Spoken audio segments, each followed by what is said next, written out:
मीनू चिड़िया और बिरजू तोता अमरूद तोड़ने की कोशिश कर रहे थे। अरे मीनू चिड़िया, तुम देख लेना, सबसे पहला अमरूद तो आज मेरा ही टूटने वाला है। ओहो, आए बड़ी, अभी तुम देखना, सबसे पहले तो अमरूद नहीं तोड़ूंगी और फिर तुम्हारी पोल्ट्री बंद हो जाएगी। अच्छा अच्छा, ऐसी बात है, तो फिर जरा मुझे एक अमरूद तोड़ के तो दिखाओ। अभी लो बिरजू तोते। मीनू चिड़िया ने एक पत्थर पकड़ा हुआ था। वे पत्थर वे अमरूद के पेड़ की तरफ खींचकर मारती है, परंतु ये क्या, अमरूद तो टूटा ही नहीं, क्योंकि पत्थर तो कहीं और जाकर गिर गया था। अरे मीनू चिड़िया इतनी बड़ी बड़ी बातें कर रही थी और अब तुमसे एक अमरूद भी नहीं टूट रहा। अरे तो क्या हो गया, इस बार अगर अमरूद नहीं टूटा तो अगली बार टूट जाएगा और तुम ज्यादा इतराओ मत, देखना अमरूद तो तुमसे भी नहीं टूटने वाला।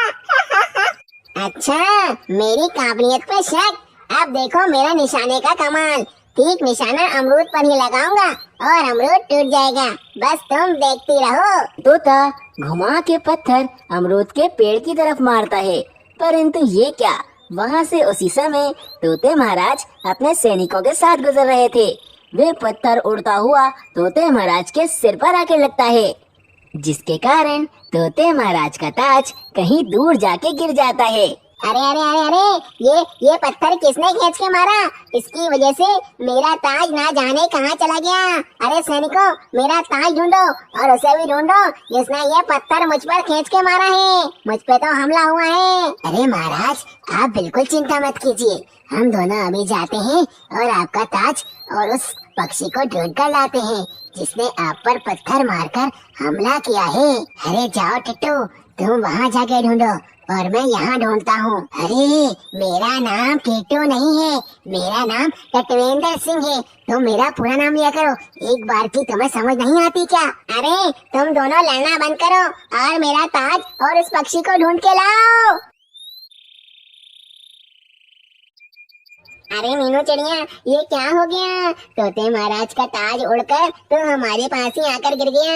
अरे मैं क्या करूं, ये ताज उठाकर तोते महाराज को दे दूं क्या। अरे नहीं नहीं नहीं नहीं बुद्धू, तुम ऐसा कैसे कर सकती हो, अगर हम ये ताज अभी तोते महाराज के पास लेकर गए तो वे समझ जाएंगे कि हमने ही उनको पत्थर मारा था और फिर तो हम बंदी ही बनकर रहेंगे। अरे नहीं नहीं, मुझे बंदी नहीं बनना है, तो फिर तुम ही बताओ मीनू चिड़िया, अब हम आगे क्या करें, हम तो पूरी तरीके से फंस गए हैं। अरे बिरजू, तुम हमेशा कोई न कोई मुसीबत ही खड़ी कर देते हो, अमरूद को पत्थर मारने के बजाय तोते महाराज का सर फोड़ दिया। अब इस ताज को उठाओ और फौरन घर चलो, फिर घर जाके सोचेंगे कि हमें आगे क्या करना है। अरे हाँ हाँ, तुम बिल्कुल ठीक कह रही हो, चलो चलो हम घर ही चलते हैं। मीनू चिड़िया और बिरजू तोता दोनों ही ताज लेकर अपने घर चले जाते हैं और वहीं वे कबूतर सैनिक तोते महाराज का हार ढूंढ रहे होते हैं, परंतु उन्हें हार कहीं नहीं मिलता। अरे ये हार तो कहीं भी नहीं मिल रहा, अब मैं तोते महाराज को क्या जवाब दूंगा। फिर दोनों कबूतर सैनिक थक हार कर तोते महाराज के पास पहुंचते हैं। तोते महाराज का वजीर कालू कौवा वहाँ पहले ही बैठा हुआ था। अरे महाराज क्षमा कीजिए, हमने आपका ताज और उस पक्षी को हर जगह ढूंढा, परंतु दोनों में से हमें कुछ भी नहीं मिला। मुझे तो लगता है आपका हार किसी ने चुरा लिया है महाराज। अरे मेरा ताज किसने चोरी किया है, मैं उसे बिल्कुल नहीं छोड़ूंगा। अरे महाराज, अगर आप अपना ताज ढूंढना चाहते हैं और उस पक्षी को पकड़ना चाहते हैं जिसने आप पर हमला किया था, तो मेरे पास एक तरकीब है। आप जंगल के हर पक्षी के घर में तलाशी लीजिए, फिर जिस पक्षी के घर से भी आपका ताज बरामद होगा वही मुजीम होगा।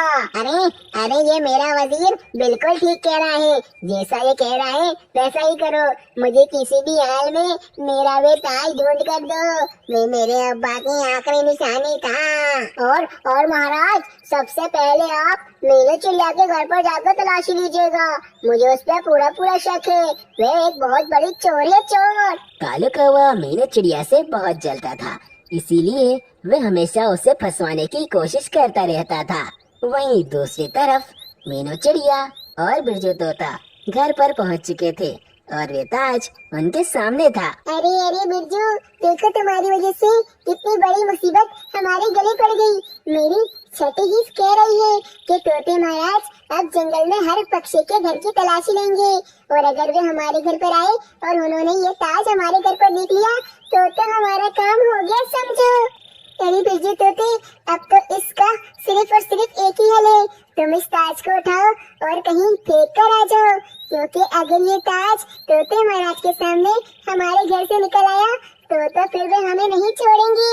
अरे अरे मीनू चिड़िया, ऐसे डराओ तो मत, माना कि मुझसे गलती हुई है, परंतु मैं कभी भी बंदी बनके नहीं रहना चाहता। अरे हाँ मीनू चिड़िया, तुम बिल्कुल ठीक कह रही हो, मैं अभी जाता हूँ और इस ताज को कहीं फेंक कर आ जाता हूँ। फिर बिरजू तोता तोते महाराज के ताज को लेकर अपने घर से निकल जाता है और वे अपने घर से काफी ज्यादा दूर आ गया था। अरे हाँ, ये जगह बिल्कुल ठीक है ताज फेंकने के लिए। अब तो मैं अपने घर से काफी दूर हूँ और यहाँ अगर मैंने ताज फेंका तो किसी को हम पे शक भी नहीं होगा। ये ताज मैं यहीं पर फेंक देता हूँ। फिर बिरजू तोता उस ताज को वहीं पर फेंक देता है, परंतु ये क्या, तोते महाराज का वे ताज तो एक घर में जाके गिरता है और वे घर उस कालू कौवे का ही था जो कि तोते महाराज का वजीर था। बिरजू तोता तोते महाराज का वे ताज फेंक कर आ गया था और फिर कुछ ही समय में तोते महाराज अपने सैनिकों को लेकर मीनू चिड़िया के घर पर पहुंच जाते हैं। अरे मीनू चिड़िया, तुम्हें अपने घर की तलाशी देनी होगी। दरअसल मेरा ताज गुम गया है, जिसकी वजह से मैं जंगल के हर पक्षी के घर की तलाशी ले रहा हूँ। अरे जी महाराज, आप बिल्कुल मेरे घर की तलाशी ले लीजिए। फिर तोते महाराज का एक सैनिक मीनू चिड़िया के पूरे घर की तलाशी ले लेता है, परंतु उसे कुछ भी नहीं मिलता। फिर क्या था, तमाम पक्षियों के घर पे अपना ताज ढूंढते ढूंढते रात हो जाती है, परंतु तोते महाराज को अपना ताज कहीं नहीं मिलता। अब तो वे बहुत ज्यादा थक चुके थे। अरे वजीर, मैं तो अपना ताज ढूंढ ढूंढ कर बहुत ज्यादा थक गया हूँ, मुझसे तो अब चला भी नहीं जा रहा। मेरा महल तो बहुत ज्यादा दूर है, पता नहीं मैं वहाँ तक कैसे पहुँचूंगा। अरे तोते महाराज, आप बिल्कुल चिंता मत कीजिए, आप बहुत ज्यादा थक गए हैं, इसलिए आज रात आप मेरे घर पर चलिए। अरे हाँ, तुमने बिल्कुल ठीक कहा, मैं आज रात तुम्हारे घर पर ही रुक जाता हूँ। फिर तोते महाराज और कालू कौवा दोनों ही घर पर पहुंच जाते हैं। तोते महाराज अपने सामने अपना ताज देखकर बहुत ज्यादा हैरान हो गए। कालू कौवा भी ये सब कुछ देखकर बहुत ज्यादा परेशान हो गया था कि वे तो मीनू चिड़िया को फंसवाना चाहता था, परंतु वे अब खुद ही फंस चुका था। अरे दुष्ट वजीर, तुमने खुद मेरा ताज चुराया और मुझे पूरा दिन खुआर कर रहे हो। तुम बहुत ज्यादा दुष्ट हो, तुम्हें तो अब मैं सही की सजा दूंगा। मेरा ताज चोरी करने की तुम्हारी हिम्मत कैसे हुई? अब तुम पूरी जिंदगी बंदी बनकर रहोगे। अरे महाराज, ये ताज मैंने बिल्कुल नहीं चुराया, मुझे तो पता भी नहीं है कि ये ताज मेरे घर में कहाँ से आ गया। मुझे क्षमा कर दिया महाराज, मैं बंदी नहीं बनना चाहता। कालू कौवा बेचारा बोलता ही रह गया, परंतु तोते महाराज ने उसकी एक भी नहीं सुनी और सुबह होते ही कालू कौवे को तोते महाराज ने बंदी बनवा दिया। बेचारा कालू कौवा अपने ही चाल में फंस गया था और वहीं दूसरी तरफ मीनू चिड़िया और बिरजू तोता अपने घर में बैठे सुकून से अमरूद खा रहे थे। जंगल में एक लकड़ी का झूला था, जिस पर जंगल के नन्हे पक्षी बारी बारी झूला झूला करते थे। मम्मा देखो, ये राजू कौवा कब से झूला झूल रहा है, अब मेरी बारी है, मुझे भी झूला झूलना है। अरे मानो चिड़े, कोई बात नहीं, राजू कौवा थोड़ी देर बाद झूला झूल कर तुम्हें झूलने के लिए दे देगा। अरे नहीं नहीं मीनू चिड़िया, मानो चिड़ा ठीक कह रहा है। राजू कौवे, चलो बस अब ये झूला तुम मानो चिड़े को दे दो, तुम कब से झूल रहे हो।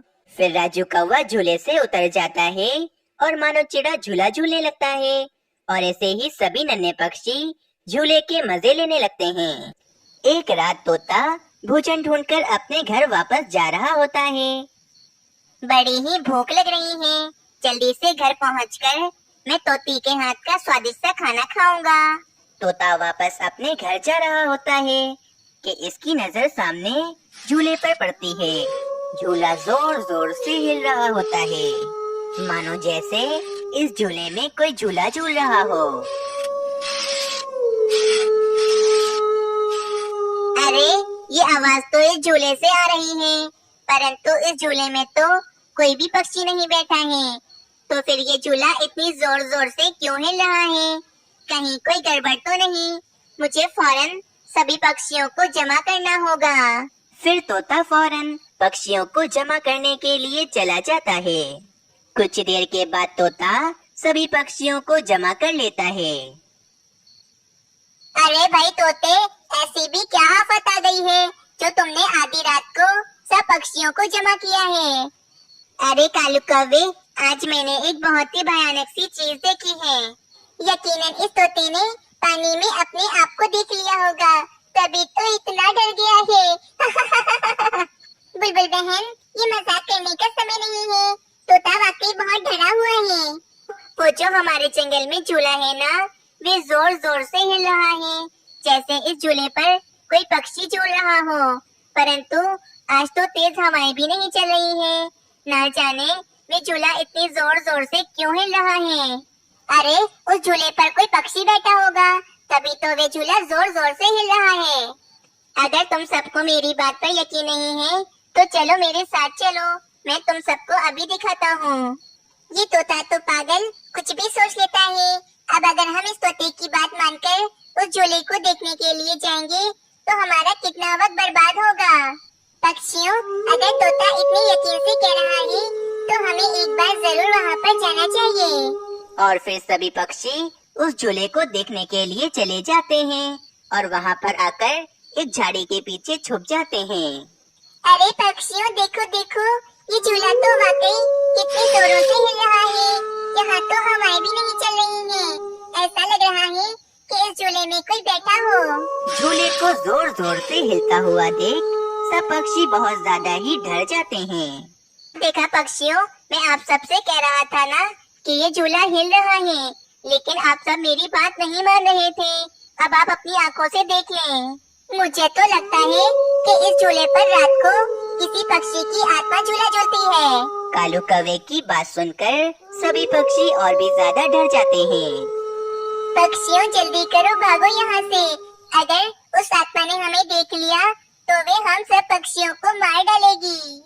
सारे ही पक्षी डर के मारे फौरन वहाँ से भाग जाते हैं। अगली सुबह हो जाती है। सारे पक्षी जमा होकर रात वाले वाकये पर बातें कर रहे होते हैं। अरे मीनू चिड़िया, देखो देखो, अभी कितनी हवा चल रही है, परंतु ये झूला तो अभी कितना हल्का हल्का हिल रहा है। और रात को तो ये झूला कितनी जोर जोर से हिल रहा था और हवाएं भी नहीं चल रही थी।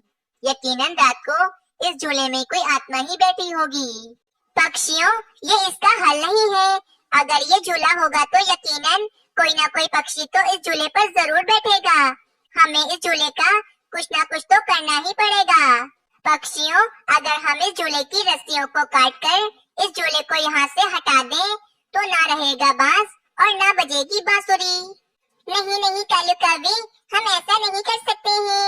अगर हमने ये झूला काट दिया तो वे आत्मा बहुत ज्यादा क्रोधित हो जाएगी और वे हम सब पक्षियों को कोई नुकसान भी पहुंचा सकती है।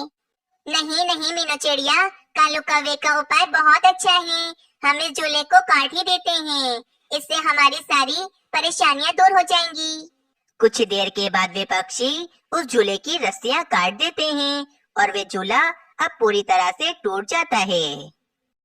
चलो, अब ये झूला कोई नहीं झूल सकेगा, ना ही कोई पक्षी और ना ही कोई आत्मा। रात हो जाती है। एक जादुई चिड़िया और इसका बेटा इस झूले के पास आते हैं। हाय रे, ये झूला किसने काट दिया और अब तो ये झूला झूल भी नहीं सकता है। मम्मा मम्मा, ये मेरे झूले को किसने काट दिया? अब मैं झूला नहीं झूल सकता, मुझे झूला झूलना है। ये कहकर उस जादुई चिड़िया का बच्चा रोने लगता है। जंगल के दुष्ट पक्षियों ने इस झूले को काटकर मेरे बच्चे की खुशियाँ छीन ली हैं। अब मैं कभी भी उन पक्षियों को खुश रहने नहीं दूंगी, उनकी भी सारी खुशियाँ मैं छीन लूंगी। फिर वे जादुई चिड़िया जोर जोर से पक्षियों को आवाज देकर बुलाने लगती है। पक्षियों, जल्दी यहाँ पर आओ, वरना मुझसे बुरा कोई नहीं होगा। सारे पक्षी जल्दी से आ जाओ यहाँ पर। जादुई चिड़िया की आवाज सुनकर सारे पक्षी ही उस जादुई चिड़िया के पास आ जाते हैं। मैं जादुई चिड़िया हूँ। मैं और मेरा बच्चा रोजाना रात को ये झूला झूलने आते थे। ना जाने किस दुष्ट पक्षी ने इस झूले को काट दिया है। मैं अब तुम सब पक्षियों को नहीं छोड़ूंगी। तुम सब पक्षियों ने मेरे बच्चे की खुशियाँ छीनी हैं। अब मैं तुम सब पक्षियों को कभी खुश नहीं रहने दूंगी। मैं तुम सब पक्षियों को अब भोजन खाने नहीं दूंगी। फलों के दरख्त से मैं सारे फल गायब कर दूंगी। अनाज के खेत से मैं सारे अनाज गायब कर दूंगी। अब तुम सब पक्षी भूखे मरोगे। अब तुम सब पक्षी अपने दिन गिनते रहो। अब मैं तुम्हारे जंगल में तबाही ले आऊंगी। ये कहकर वे जादुई चिड़िया अपने बच्चे को लेकर वहाँ से गायब हो जाती है। देखा पक्षियों, मैंने आप सबको मना किया था कि इस झूले को मत काटो। अब हमें भोजन नहीं मिलेगा। अगली सुबह हो जाती है। पूरे जंगल में मानो जैसे सूखे का मौसम आ गया था। फलों के दरख्त से सारे फल गायब हो गए थे और खेतों से सारा अनाज गायब हो गया था। हाय रे मीनू चिड़िया, ये क्या हो गया है? हमारे जंगल में तो जैसे सूखे का मौसम आ गया है।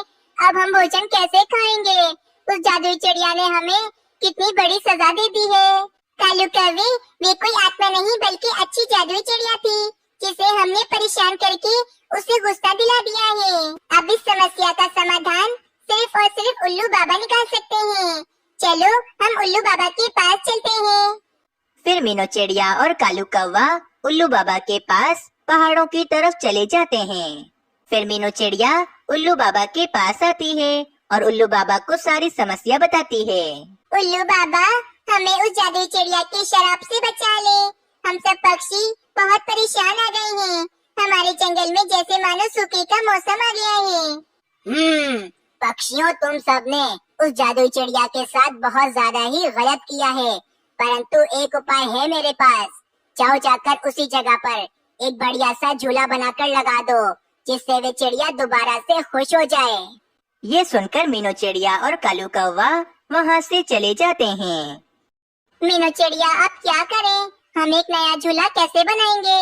हमारे पास तो कोई कारपेंटर भी नहीं है जो अच्छा झूला बना सके। कालू कौवे, मेरे पास एक उपाय है। दूसरे जंगल में मेरा एक दोस्त रंगीन पक्षी रहता है।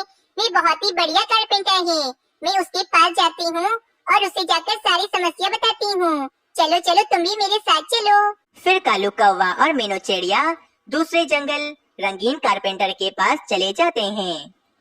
अरे मेरी दोस्त मीनू चिड़िया, मुझे तो यकीन ही नहीं आ रहा कि तुम आज मुझसे मिलने के लिए आई हो।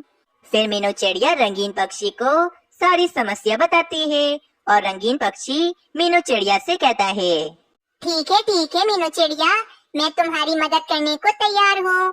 तुमने भी तो मेरी कितनी मदद की थी और आज मेरा वक्त है। कुछ देर के बाद रंगीन पक्षी उसी जगह पर आकर एक बहुत ही बढ़िया सा झूला बना देता है, जिसमें एक बच्चा नहीं बल्कि काफी सारे बच्चे बैठकर झूला झूल सकते थे। जंगल में रात भी हो जाती है। मीनू चिड़िया जैसे कैसे उस जादुई चिड़िया को बुलाती है। जब जादुई चिड़िया उसी जगह पर इतना बड़ा झूला देखती है तो वे तो बहुत ज्यादा खुश हो जाती है। मम्मा मम्मा, मेरा झूला, कितना अच्छा झूला है ये। मुझे इस झूले में झूला है। पक्षियों में बहुत ज्यादा खुश हूँ। तुम सबने मेरे बच्चे की खुशियाँ उसे दोबारा से लौटा दी हैं। अब मैं तुम्हारे जंगल से इस सूखे का मौसम खत्म कर दूंगी और तुम्हारे जंगल में भोजन ही भोजन होगा। अगली सुबह हो जाती है। जंगल दोबारा से हरा भरा हो जाता है। पानी के तालाब भी भर जाते हैं। इस कहानी से हमें ये सीख मिलती है कि हमें कभी भी किसी को भी परेशान नहीं करना चाहिए। अगर आप सबको ये कहानी अच्छी लगी तो चैनल को जरूर सब्सक्राइब करें और कमेंट सेक्शन में अपनी राय देना ना भूलें।